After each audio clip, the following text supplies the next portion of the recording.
er I ved at ødelægge det hele.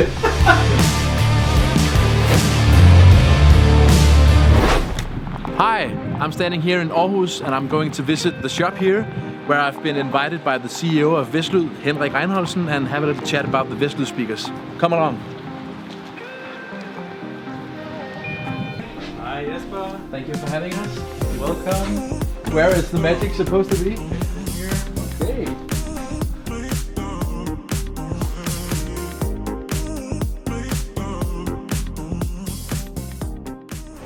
So I've been selling speakers for 11 years basically, and all of the speakers I've ever sold were slim, small white speakers with small woofers, because today's speakers have to be very subtle if they want to have a spot in your living room. That can sound great, but a speaker like this can do stuff that kind of speaker doesn't do. So we wanted to look back in the day when interior design wasn't a science as it is today, and how did they make speakers back then when they didn't have to, take all of the rest of the living room into consideration. And back then most of the speakers actually looked like this, and that's a reason for that. That's because you get more dynamics, you get better sound from big woofers like this. The hole in here, I mean, is it just a hole or is there something else in there? We did actually put something into it. Okay, great. So there's a reason for the madness. Yeah. This is what you call a coaxial construction. So that means that you have the tweeter mounted in the middle of the woofer. Okay. I can show you here. It's probably easier if we take the woofer out of the cabinet. Then it looks like this. And here you have screwed into the back of the woofer, if you will, the tweeter.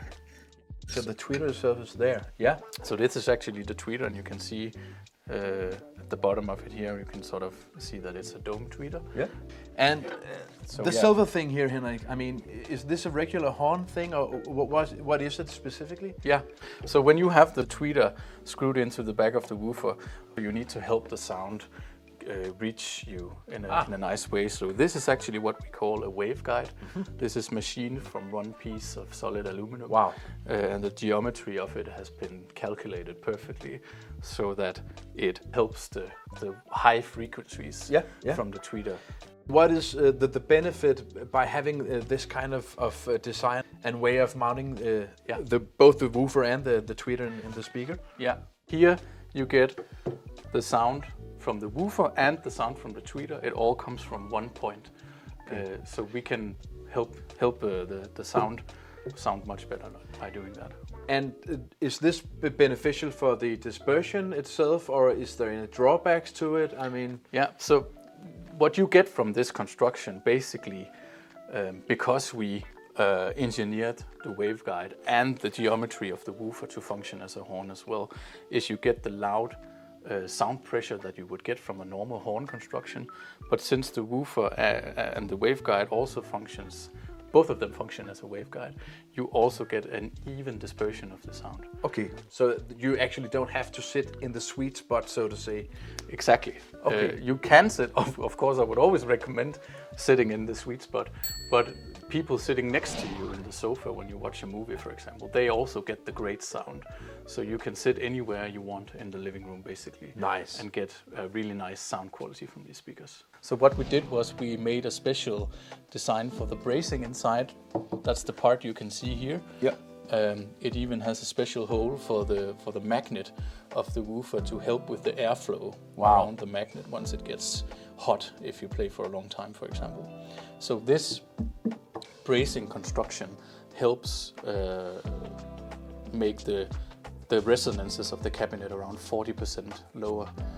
So you get a really rigid, stiff cabinet. Okay, so it really means that you get the sound from the unit itself rather than it's the cabinet that sings along. Exactly. Yeah. We spend a lot of time developing this woofer and tweeter, of course. So we wanted you to be able to hear that and not the cabinet.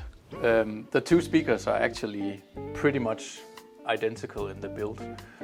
You have the same tweeter in both of them, and the woofer construction is the same concept, if you will. There's just a difference in the size, obviously. And then you get a different cabinet size, so you get more volume inside the cabinet for the 15-inch. That means the 15-inch can play louder. So for bigger rooms, the 15-inch will fit better, if you will. Yeah. If you have a smaller room, the 12-inch will sound much the same. It will be more than enough for most normal living rooms. Yeah.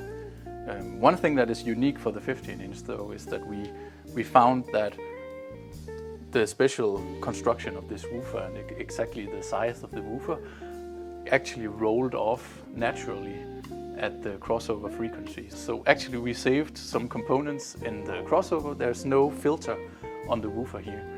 And that's something that you will be able to hear quite easily. It sounds much more open and dynamic, immediate in the sound. How does that transfer into, sound? I mean, is this a bass speaker or is it a hi-fi speaker? I mean, it's sort of both. Yeah, actually, we know that when we make a speaker that looks like this, most people will look at it and go, "Oh, I bet that can make a lot of noise," right?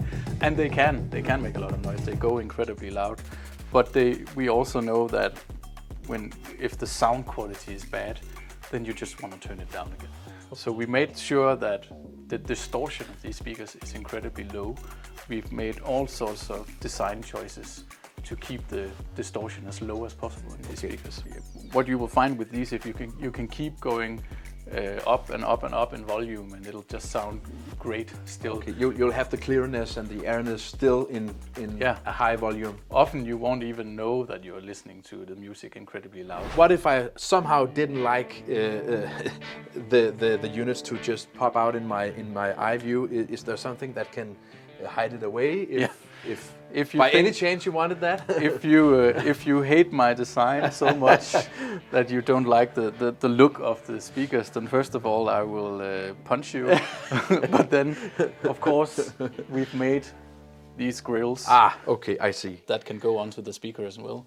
So when you put this on, I think you will agree with me, it becomes much more neutral. Henrik, I actually listened on them on various kinds of amplifiers, and what I noticed actually is, of course, when I hook up a big amplifier, it sounds really, really great. But I was quite surprised actually when connecting the speakers to a smaller amplifier. It still produced quite a lot of sound. Why is that? We made these speakers exactly to work with smaller amplifiers as well, because we know most people don't have huge power stations of an amplifier at home. So we made sure that these speakers could go really loud. The sensitivity of the speakers, it's 93 dBs and 95 dBs for the big one, respectively. So if you feed them 1 watt of power, they will go to 93 and 95 dBs respectively. That's pretty good. Wow. We also made sure that the impedance of the speakers didn't have any nasty twists and turns or spikes or anything like that. So you should be able to get by with a smaller amplifier, like 2 times 50 watts or something like that. Should be great for these speakers. Of course, if you want to play really loudly, the bigger the better.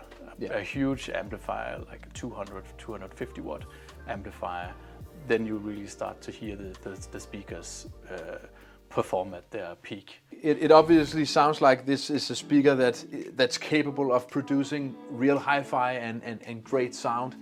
But you also stated that this speaker brings the concert home to your living room.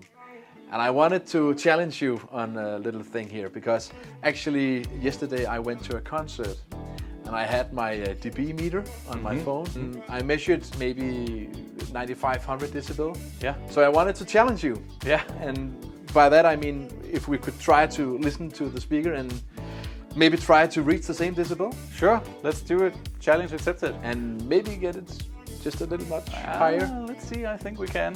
Let's see. Let's do it then.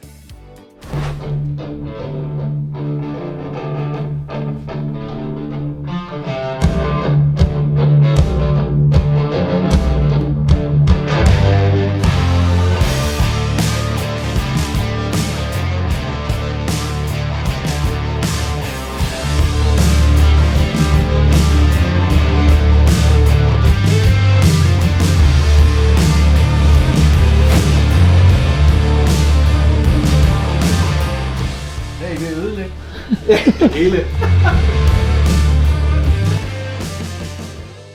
Okay, that's pretty crazy. I mean, so I got dust on you from the ceiling.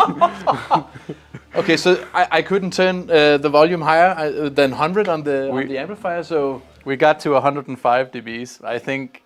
We don't have a limiter on the streaming?